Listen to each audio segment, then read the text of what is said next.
ഏറെ ചർച്ച ചെയ്യേണ്ടിയിരുന്ന ഒരു വിഷയം വേണ്ടത്ര ചർച്ച ചെയ്തില്ല എന്ന് തോന്നുന്നു. അതുകൊണ്ടാണ് ലെഫ്രൈറ്റ് വോയിസ് ആ വിഷയം ഇവിടെ ഇന്ന് അവതരിപ്പിക്കാൻ ഉദ്ദേശിക്കുന്നത്. വേറൊന്നുമല്ല, സിസ്റ്റർ അനുപമയെ നമുക്ക് ഓർമ്മയുണ്ടോ? ബിഷപ്പ് ഫ്രാങ്കോ മുളയ്ക്കലിനെതിരെ ഫ്രാങ്കോ മുളയ്ക്കൽ കന്യാസ്ത്രീകളെ ലൈംഗികമായി പീഡിപ്പിച്ച കേസുകളിൽ ബിഷപ്പിനെതിരെ ഫ്രാങ്കോ മുളയ്ക്കലിനെതിരെ സമരം നയിച്ച കന്യാസ്ത്രീയായ ആണ് സിസ്റ്റർ അനുപമ. അതോടൊപ്പം വേറെ കുറച്ച് കന്യാസ്ത്രീകളും ഉണ്ടായിരുന്നു. ഈ കന്യാസ്ത്രീകളുടെ കൂടെ നിൽക്കാൻ ഒരിക്കലും സഭയിലെ ഒരു പുരോഹിതനും ഒരു പുരോഹിതവർഗവും തയ്യാറായില്ല.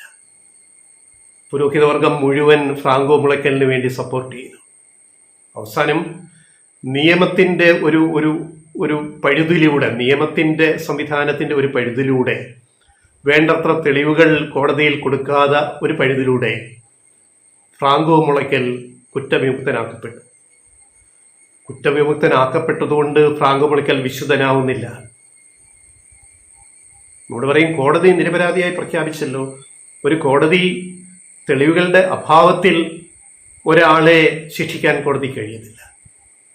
കുറ്റക്കാരനാണെങ്കിൽ പോലും നമ്മുടെ നിയമവ്യവസ്ഥ എന്താ പറയുന്നത്? 100 കുറ്റവാളികളെങ്കിലും രക്ഷപ്പെട്ടാലും ഒരു നിരപരാധിയെ കോടതി ശിക്ഷിക്കാൻ പാടില്ല എന്നൊരു തത്വം നമ്മുടെ നീതിന്യായ വ്യവസ്ഥയിലുണ്ട്. അല്ലെ 1000 കുറ്റവാളികൾ രക്ഷപ്പെട്ടാലും ഒരു നിരപരാധി പീഡിപ്പിക്കപ്പെടാൻ പാടില്ല, ശിക്ഷിക്കപ്പെടാൻ പാടില്ല. അപ്പൊ നിരപരാധിയാണോ ഈ പഴുതിലൂടെ, നിയമവ്യവസ്ഥയുടെ പഴുതിലൂടെ രക്ഷപ്പെട്ടത് എന്നുള്ളത് അത് സമൂഹം തീരുമാനിക്കട്ടെ.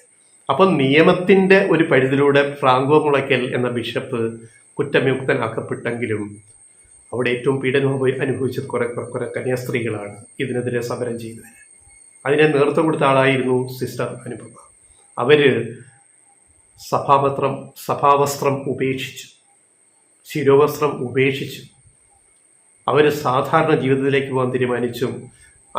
അനുപമ എന്ന സിസ്റ്റർ എന്ന മലയാളി മാത്രമല്ല, അവരുടെ കൂടെ വേറെ 2 കന്യാസ്ത്രീകൾ കൂടി സഭാവസ്ത്രം ഉപേക്ഷിച്ചു, സാധാരണ ജീവിതത്തിലേക്ക് പോകാൻ തീരുമാനിച്ചു.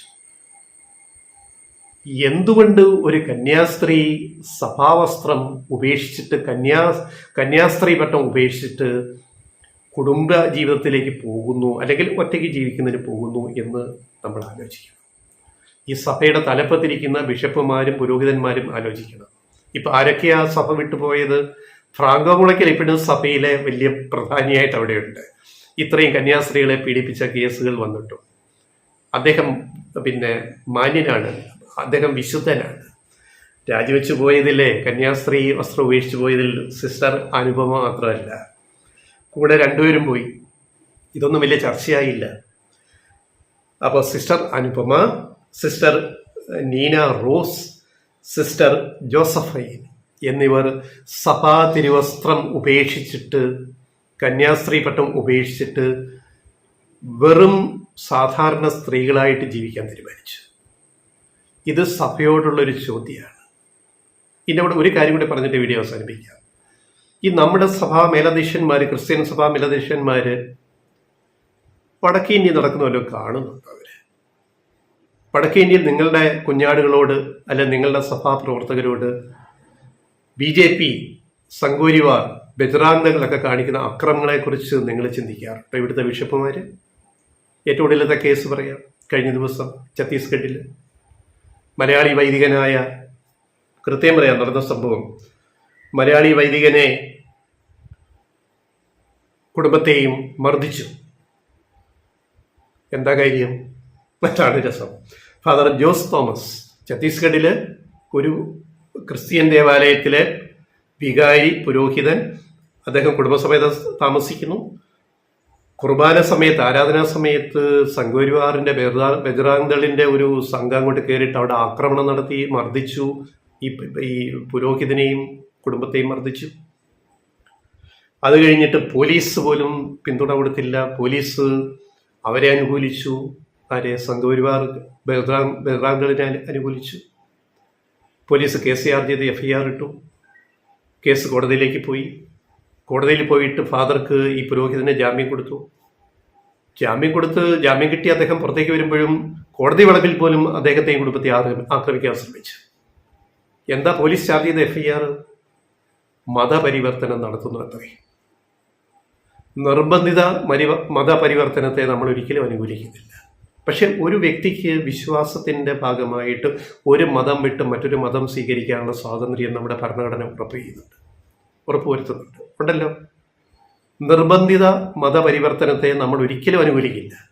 പക്ഷേ സ്വമേധയാ ഒരു വ്യക്തിക്ക് എനിക്ക് ഈ മതവും വിശ്വാസവും ഇനി വേണ്ട, ഞാൻ വേറൊന്നും സ്വീകരിക്കുന്നു എന്ന് പറഞ്ഞാൽ അതിലേക്ക് പോകാനുള്ള സ്വാതന്ത്ര്യമുണ്ട്.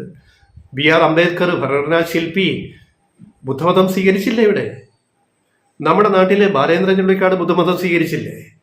ഹിന്ദുമതം ഉപേക്ഷിച്ചിട്ട് ഇതൊക്കെ നാട്ടിൽ നടക്കുന്നില്ലേ? അത് സ്വമേധയാ നമ്മുടെ സ്വാതന്ത്ര്യമാണ് എടുക്കുന്ന തീരുമാനമാണ്. അത് നമ്മുടെ ഭരണഘടന അതിന് അനുമതി കൊടുക്കുന്നുണ്ട്. ആ സ്വാതന്ത്ര്യം അനുവദിക്കുന്നുണ്ട്. മതസ്വാതന്ത്ര്യം, വിശ്വാസത്തിൻ്റെ സ്വാതന്ത്ര്യം. അപ്പം ഇവിടെ എന്താ നിർബന്ധിത മതപരിവർത്തനം നടത്തിയെന്നാണ്. പക്ഷെ കേസ് അന്വേഷിച്ചു വരുമ്പോൾ വിഷയം അതല്ല. ഈ പുരോഹിതന് ഈ ക്രിസ്ത്യൻ പള്ളി അവിടെ ഒരു സ്കൂൾ നടത്തുന്നുണ്ട്. ആ നാട്ടിലെ പാവപ്പെട്ട കുട്ടികളെയും അല്ലാത്തവരെയൊക്കെ പഠിപ്പിക്കാൻ വേണ്ടി, നമുക്കറിയാലോ വടക്കേ ഇന്ത്യയിലെ ഛത്തീസ്ഗഡിലൊക്കെ അവസ്ഥ കേരളമല്ലല്ലോ. ഒരു നല്ലൊരു സ്കൂൾ പോലും കിലോമീറ്റർ നടന്നാൽ പോലും കിട്ടാത്ത നാടാണ് കുട്ടികൾക്ക് പഠിക്കാൻ. അപ്പോൾ അവരവിടെ ഒരു സ്കൂൾ തുടങ്ങി. അതിലെ സ്കൂളിൽ കുട്ടികളെ അഡ്മിറ്റ് ചെയ്തു.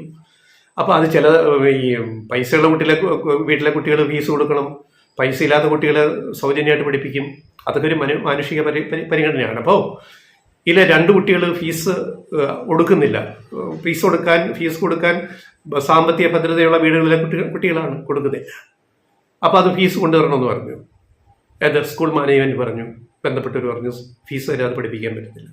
അപ്പോൾ അവിടുത്തെ BJP പ്രാദേശിക നേതാവ് ഇടപെട്ടിട്ട് പറഞ്ഞു TC കൊടുക്കണം അവർക്ക്, അവരിനി അവിടെ പഠിപ്പിക്കാൻ ഉദ്ദേശിക്കുന്നില്ല. TC കൊടുക്കണമെങ്കിൽ ഫീസ് ബാലൻസ് അടയ്ക്കണമെന്ന് സ്കൂൾ മാനേജ്മെൻറ്റ് പറഞ്ഞു. അത് തർക്കമായപ്പോൾ എന്തായി? പോലീസിൽ പരാതി. നിർബന്ധിത മതപരിവർത്തനം ഈ പുരോഹിതൻ, ഈ വികാരി, ഈ പള്ളിയിലച്ഛൻ നടത്തുന്നു. അങ്ങനെ FIR ഇട്ടു കേസ് പോലീസ്. സത്യം എന്താണ്? ഫീസ് അടയ്ക്കാത്തതിന് ഫീസ് ചോദിച്ചു. അപ്പം TC വേണം പറഞ്ഞു. TC കൊടുക്കണമെങ്കിൽ ഫീസ് അടച്ചിട്ടല്ലേ, ഡ്യൂസ് അടച്ചിട്ടല്ലേ കൊടുക്കുള്ളൂ. നിയമം അതല്ലേ. ഇതിനെയാണ് സംഘപരിവാർ മറ്റൊരു കേസാക്കി മാറ്റി. ഇതൊക്കെ ഇവിടുത്തെ ക്രിസംഖികൾ കാണുന്നുണ്ട്. അവിടേക്കാണ് ഞങ്ങൾ വന്നത്. നിങ്ങൾ മോദി സർക്കാരിനെ പുകഴ്ത്തുന്നു. ഇവിടുത്തെ ചില ബിഷപ്പുമാരുണ്ടല്ലോ, പംപ്ലാനി എന്നൊക്കെ പറഞ്ഞിട്ട്, പ്ലാംബാനിയോ അങ്ങനെയൊക്കെ കുറെ ബിഷപ്പുമാരുണ്ടല്ലോ. നിങ്ങൾ നരേന്ദ്രമോദി സർക്കാരിനെ പുകഴ്ത്തുന്നു. ക്രിസ്ത്യാനികളെ ഏറ്റവും സംരക്ഷിച്ച് നിർത്തുന്ന പ്രധാനമന്ത്രി, കേന്ദ്ര ഭരണകൂടം, BJP ഭരണകൂടം, NDA ഇവിടെ സപ്പോർട്ട് ചെയ്യുന്ന കുറേ ക്രിസ്ത്യൻ പുരോഹിതന്മാരും ബിഷപ്പുമാരും ഉണ്ടല്ലോ. അവര് ഇതൊക്കെ കാണുന്നുണ്ടോ? ഇവിടുത്തെ ക്രിസ്സംഖികൾ കാണുന്നുണ്ടോ? മണിപ്പൂരിൽ എന്താ സംഭവിച്ചത്?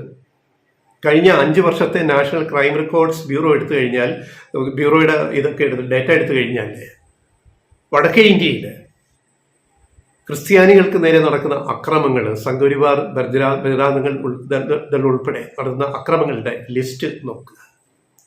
എത്ര പള്ളികൾ ആക്രമിച്ചു? ക്രിസ്ത്യൻ പള്ളികൾ. എത്ര പുരോഹിതരെ ആക്രമിച്ചു? എത്ര വിശ്വാസികളെ ആക്രമിച്ചു? സംഘപരിവാർ ഔട്ട്ഫിറ്റുകൾ, ബജറാംഗൾ ഉൾപ്പെടെ. അതിൻ്റെ കണക്ക് ഇവിടുത്തെ ബിഷപ്പുമാരും പുരോഹിതന്മാരും ക്രിസ്സംഖികളും ഒന്ന് നോക്കാൻ തയ്യാറാകുമോ? ഏറ്റവും ഒടുവിലത്തതാണ് ഫാദർ ജോസ് തോമസിനെയും കുടുംബത്തെ ആക്രമിച്ചത്. ഒരു സ്കൂളിലെ വിഷയത്തിൻ്റെ പേരിൽ അത് മതപരിവർത്തനമാക്കി തെറ്റായ FIR ഉണ്ടാക്കിയിട്ട് ആക്രമിച്ചത്. അതുകൊണ്ട് ക്രിസ്സംഖികളെ ഒന്ന് കരുതിയിരിക്കുക. ഇപ്പം BJP വന്നപ്പോൾ നിങ്ങളെ അങ്ങ് സംരക്ഷിക്കും BJP എന്നങ്ങ് മോഹിച്ചു പോയ കുറേ ബിഷപ്പുമാരും കുറേ പുരോഹിതന്മാരും കേരളത്തിലുണ്ട്. അവരുടെ കുഞ്ഞാടുകളായ കുറേ ക്രിസ്സംഖികളും ഇവിടെയുണ്ട്, ഈ കേരളത്തിലുണ്ട്. അവർ അപകടം മണത്തറിഞ്ഞാൽ അവർക്ക് കൊള്ളാം എന്ന് ഞങ്ങൾക്ക് ലെഫ്റ്റ് റൈറ്റ് വോയിസിന് പറയാം.